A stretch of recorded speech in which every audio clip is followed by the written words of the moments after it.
He shows up limping, calls himself not a hero, hands you a mission, and disappears into the walls. That's the full Giblet experience for most players, but buried in his design, his checklist, a tape from Chapter 4, and a Q&A the original director held the day. Chapter 5 released, there's a completely different character underneath. Here are 10 things about him that most people missed. His name is literally Chicken Guts. Playtime Co. named their toys things like Huggy Wuggy, Kissy Missy, and Dog Day, names that sound warm and safe. Giblet is named after the edible offal of a fowl, the heart, liver, gizzard, and neck scraps that get discarded after processing a bird. Mob Entertainment didn't give him something friendly. They named him after the parts nobody keeps. For a character already turned inside out, forced to kill people he wanted to spare, and living alone in a recycling center surrounded by dead allies, Giblet might be the most honest name in the entire franchise. His own voice actor blew his cover.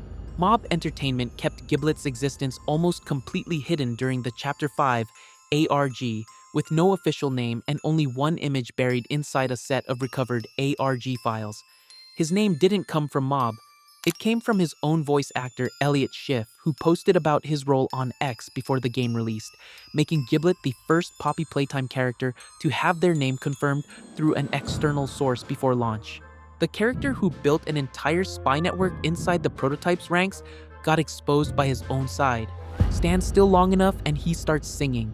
If you stay in Giblet's apartment without moving toward the boilers, he eventually stops waiting and starts singing, badly, working through Doughy the Doman's theme, then Huggy Wuggy's, then the Smiling Critters song, one after the other in that raspy voice. Then he asks you to leave. Would you look at that? Guess it's time for me to start singing. You definitely want to stick around for my singing, right? Okay, here goes. He's stretchy, he's gummy, he's squishy, he's funny. D-O-E-Y. He's silly, he's gooey, he's... I don't know, he's something. D-O-E-Y.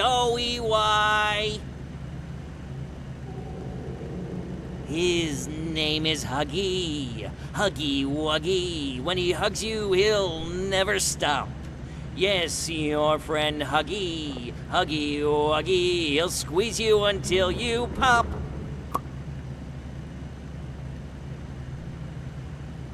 S-M-I-L-E every day. When you're out, you need a man out, 'cause Smiling Critters here to say S-M-I-L-E every day. Yay!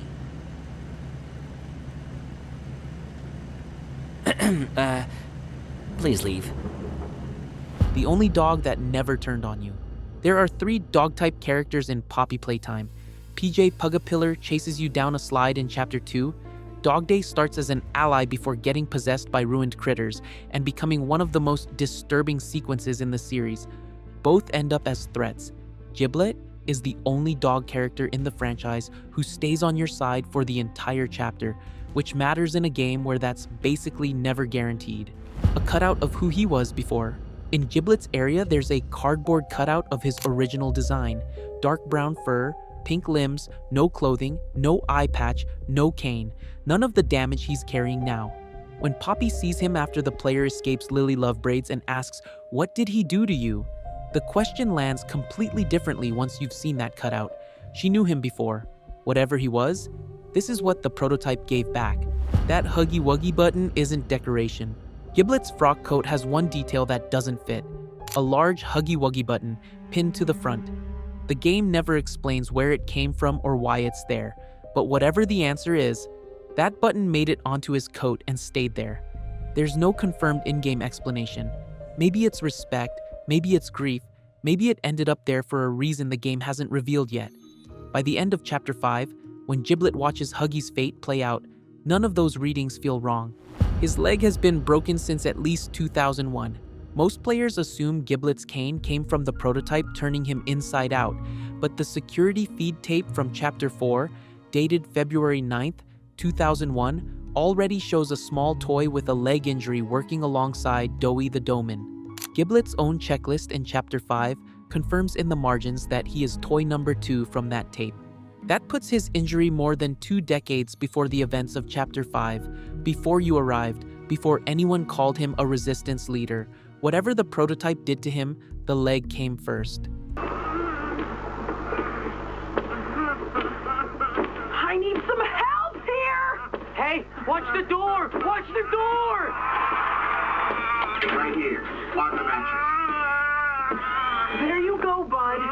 You're okay. Okay! Look at me! I'm a mess! Poppy? What's going on? We were trying to bring supplies back up to the elevator, but we got jumped. Had to turn all the way back around. They took everything we had!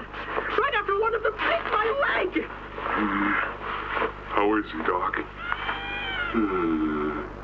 Not too bad. He'll live. See? He'd bite clean. Could get infected otherwise. So, what do we do now? For starters, you two stay here tonight.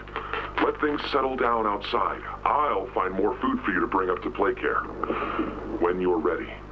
Thanks, Dowie. Sorry we lost the supplies. It won't happen again. The important thing is you're both okay. Aside from that bite, that is. Hey, Doc, let me grab some wound cream for our pal here. The original writer never wrote him.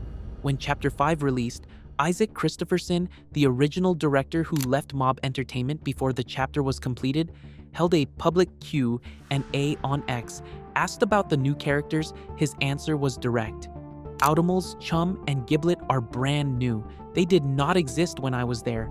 He also confirmed his version of Chapter 5 was meant to be the series finale.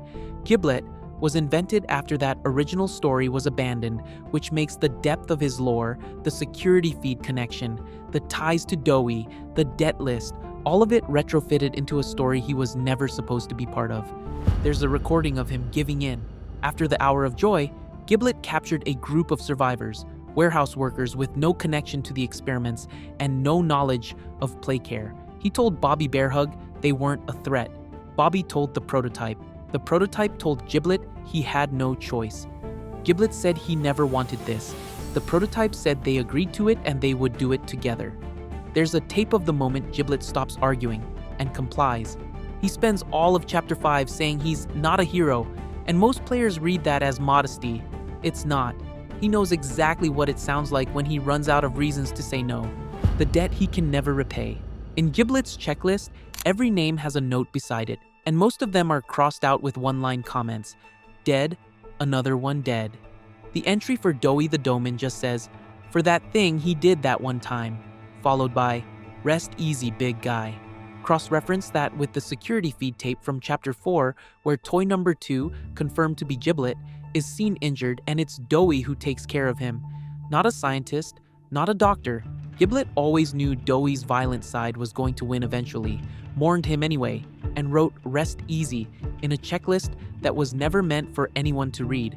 He tracked every debt, every favor, every can of food, but the one he called that thing is the only one he'll never settle.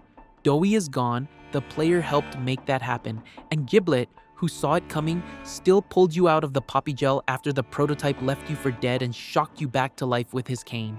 Then he handed you the next objective,